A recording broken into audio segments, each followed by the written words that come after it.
Hello అందరికి welcome back to Dolly dumplings. ఇవాళ video వచ్చేసి వినాయక చవితి సందర్భంగా వినాయకుడికి ఇష్టమైన ఉండ్రాళ్ళ పాయసాన్ని ఎలా చేసుకోవాలో ప్రాసెస్ ఏందో చూసేద్దాము. ఈ ఉండ్రాళ్ళ పాయసం చాలా బాగుంటుందండి. ఇప్పుడు ప్రాసెస్ చూసేద్దాము. దీనికోసం ముందుగా నేను ఇక్కడ ఒక చిన్న కప్పు పచ్చిశనగపప్పుని శుభ్రంగా వాష్ చేసుకొని 1 గంట సేపు వరకు నానబెట్టి తీసుకున్నాను. చూడండి, పప్పు కూడా కరెక్ట్గా నానిపోయింది కదా. ఇప్పుడు ఇందులో నుంచి కొంత పప్పును తీసి పక్కకు పెట్టుకోవాలి. ఇప్పుడు స్టవ్ ఆన్ చేసుకొని కడాయి పెట్టుకొని 1 టేబుల్ స్పూను నెయ్యి వేసుకొని, నెయ్యి వేడిన తర్వాత ఇందులో డ్రై ఫ్రూట్స్ని చిన్న చిన్న ముక్కలుగా కట్ చేసి వేసుకోవాలి. డ్రై ఫ్రూట్స్ మీకు ఏవి అవైలబుల్గా ఉంటాయో అవి వేసుకోండి. నేనైతే ఇక్కడ జీడిపప్పు, ద్రాక్ష, నల్ల ద్రాక్ష అని వేసుకున్నానండి. ఈ వీటిల్ని ఎర్రగా వేయించుకోవాలి. ఇలా వేయించుకున్న తర్వాత వీటిని పక్కకు తీసుకోవాలి. ఇప్పుడు ఇదే కడాయిలో మీరు ఏ కప్పుతో అయితే పిండిని తీసుకుంటారో ఆ కప్పుకి 1.5 కప్పు వరకు వాటర్ని వేసుకోవాలి. మీరు తడిపిండి వాడుతున్నట్లయితేను వాటర్ కాస్త తగ్గించి వేసుకోండి. పొడిపిండి అయితే మాత్రం 1.5 కప్పు సరిపోతుందండి. ఇప్పుడు ఇందులో కొంత పచ్చిశనగపప్పుని వేసుకోవాలి. అలాగే చిటికెడు సాల్ట్, 2 టేబుల్ స్పూన్ల వరకు బెల్లం తురుముని వేసుకొని ఇవి బాగా మిక్స్ అయ్యి బెల్లం తురుము కరిగే వరకు బాగా కలుపుతూ ఉడికించుకోవాలి. ఇప్పుడు 1 కప్పు పిండిని వేసుకొని పిండి వంటలు కట్టకుండా మంటని లో ఫ్లేమ్లో ఉంచి కంటిన్యూస్గా ఉండలేమీ లేకుండా కలుపుకోవాలండి. మీరు అలాగే వదిలేశారంటేను ఈ పిండి మొత్తం ఉండలు కట్టేసే ఛాన్స్ ఉంటుంది. చూడండి, ఇక్కడ నేను వీడియో క్లిప్లో చూపించే విధంగా ఈ పిండిని బాగా మిక్స్ చేసుకుంటూ ఉండలేమీ లేకుండా కలుపుకోవాలి.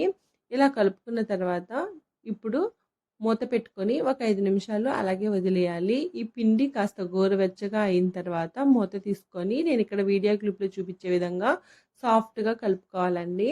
ఇలా సాఫ్ట్గా కలుపుకున్న తర్వాత ఈ పిండి కాస్త మీకు లూజ్ అనిపించినట్లయితేను ఇందులో కొద్దిగా పొడి పిండిని కూడా వేసుకోవచ్చు. ఇప్పుడు ఇంకో టేబుల్ స్పూను బియ్యం పిండిని వేసుకొని చేతికి కాస్త బియ్యం పిండిని తీసుకొని చిన్న చిన్న ఉండల్లాగా చుట్టుకోవాలి. చూడండి, ఉండ్రాలని నేను చిన్న చిన్నగా రౌండ్గా లడ్డూల్లాగా చుట్టుకున్నాను. అదేవిధంగా అంతా పిండిని ఉండ్రాల్లాగా చుట్టుకోవాలి. మీకు పిండి లూజ్ అయిపోయి చేతికి అంటుకుంటూ సరిగా రానట్లయితేను చేతికి కాస్త నెయ్యిని అప్లై చేసుకొని కూడా ఉండ్రాలు చుట్టుకోవచ్చండి. అలాగే కొంత పిండిని తీసి పక్కకు పెట్టుకోవాలి. ఇప్పుడు ఈ పిండిని ఒక బౌల్లోకి వేసుకొని కొద్దిగా వాటర్ని యాడ్ చేసుకుని ఈ పిండిని ఇక్కడ నేను వీడియో క్లిప్లో చూపించే విధంగా కలుపుకోవాలి. ఉండలేమీ లేకుండా కలుపుకోవాలండి. అలాగే ఇందులో సన్నగా కట్ చేసుకున్న పచ్చి కొబ్బరి ముక్కలను కూడా వేసుకోవాలి. ఈ కొబ్బరి పులుకులు అక్కడక్కడ తగులుతూ ఉంటే టేస్ట్ చాలా బాగుంటుందండి. ఇప్పుడు స్టవ్ ఆన్ చేసుకొని కడాయి పెట్టుకొని 1 కప్పు బియ్యం పిండికి 2 కప్పులు వాటర్ని వేసుకోవాలి. అలాగే మనం ముందుగా కొంత పచ్చిశనగపప్పుని పక్కకు తీసుకున్నాం కదండి, ఆ పచ్చిశనగపప్పుని వేసుకొని మూత పెట్టుకొని 1 నిమిషం పాటు ఉడికించుకోవాలి. నిమిషం తర్వాత మూత తీసి ఏ కప్పుతో అయితే బియ్యం పిండి తీసుకుంటారో ఆ కప్పుకి 1 కప్పు బెల్లం తురుముని వేసుకొని ఈ బెల్లం తురుము కాస్త మెల్ట్ అయ్యే వరకు మధ్య మధ్యలో కలుపుతూ ఉడికించుకోవాలి. స్వీట్ కాస్త తక్కువ తినే వాళ్ళైతే మాత్రం 1/4 కప్పు బెల్లం తురుము సరిపోతుందండి.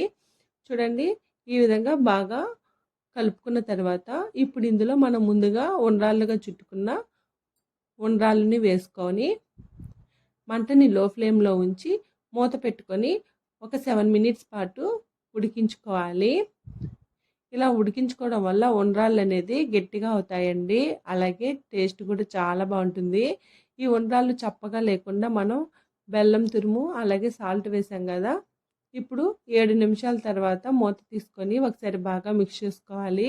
అలాగే చూడండి, పచ్చిశనగపప్పు కూడా చక్కగా ఉడికిపోయిందండి. అలాగే ఉండ్రాన్ని కూడా కాస్త కట్ చేసి చూస్తే పిండి మొత్తం బాగా ఉడికిపోయింది. ఇప్పుడు ఇందులో మనం ముందుగా కలిపి ఉంచుకున్నాం కదా బియ్యం పిండిని యాడ్ చేసుకొని నేను ఇక్కడ వీడియో క్లిప్లో చూపించే విధంగా బాగా కలుపుకోవాలి. మీరు ఎలా అంటే అలా కలిపేశారంటేను ఉండ్రాళ్ళు విరిగిపోయే ఛాన్సెస్ ఉంటుందండి. కాస్త నెమ్మదిగా డెలికేట్గా కలుపుకోవాలి. ఇలా కలుపుకున్న తర్వాత ఈ మిశ్రమాన్ని ఒక 2 నిమిషాల పాటు మంటని మీడియం టు లో ఫ్లేమ్లోకి అడ్జస్ట్ చేసుకుంటూ ఉడికించుకోవాలి. అలాగే ఈ పాయసం అనేది మీకు కాస్త చిక్కబడినట్లయితేను ఇందులో కొద్దిగా హాట్ వాటర్ని యాడ్ చేసుకోవచ్చండి. అలాగే టేస్ట్ కూడా ఏం చేంజ్ అవ్వదు, బాగుంటుంది. ఫస్ట్ టైం చేసే వాళ్ళైతే మాత్రం ఉండ్రాళ్ళు కాస్త మెల్ట్ అయినట్టు అనిపిస్తే హాట్ వాటర్ని యాడ్ చేసుకోవచ్చండి. ఈ పాయసం పూర్తిగా చల్లారిన తర్వాత ఇందులో 1 కప్పు వరకు కాచి చల్లార్చిన పాలని యాడ్ చేసుకోవాలి. మీరు వేడి మీద పాలని యాడ్ చేశారంటేను పాయసం విరిగిపోయినట్టు అయిపోతుంది. ఈ పాయసం పూర్తిగా చల్లారాలి. అలాగే పాలు గూడా పూర్తిగా చల్లారిన తర్వాత యాడ్ చేసుకొని నెమ్మదిగా నేనిక్కడ వీడియో క్లిప్‌లో చూపించే విధంగా మిక్స్ చేసుకోవాలి. అలాగే మనం ముందుగా వేయించి పెట్టుకున్న డ్రై ఫ్రూట్స్‌ని గూడా వేసుకొని ఒకసారి బాగా కలుపుకోవాలి. ఇంకా ఇందులో 1 టేబుల్ స్పూను నెయ్యిని గూడా వేసుకోవచ్చండి. నెయ్యి ఫ్లేవర్ అయితే చాలా బావుంటుంది ఈ పాయసంలో. చూడండి ఈ విధంగా బాగా మిక్స్ చేసుకున్న తర్వాత దీన్నింకా సర్వ్ చేసుకోవడమేనండి. ఈ ఉండ్రాల పాయసం ఫస్ట్ టైం చేసినా కానీ చాలా టేస్టీగా వస్తుంది. అలాగే ఈ పాయసంలో మనం పచ్చిశనగపప్పు, పచ్చి కొబ్బరి కూడా వేసాం కదండీ! ఈ పచ్చిశనగపప్పు, పచ్చి కొబ్బరి అక్కడక్కడ తగులుతూ టేస్ట్ అయితే చాలా బావుంటుంది. చూసారు కదా! ఈ వినాయక చవితికి మీరు కూడా ఈ ఉండ్రాల పాయసాన్ని తప్పకుండా ట్రై చేసేసి మీకెలా కుదిరిందో కామెంట్ చేసేయండి. అలాగే మరిన్ని రెసిపీస్ కోసం మన ఛానల్‌ని సబ్స్క్రైబ్ చేసుకొని నోటిఫికేషన్ సింబల్‌ని ఆన్ చేయండి. Thank you for watching.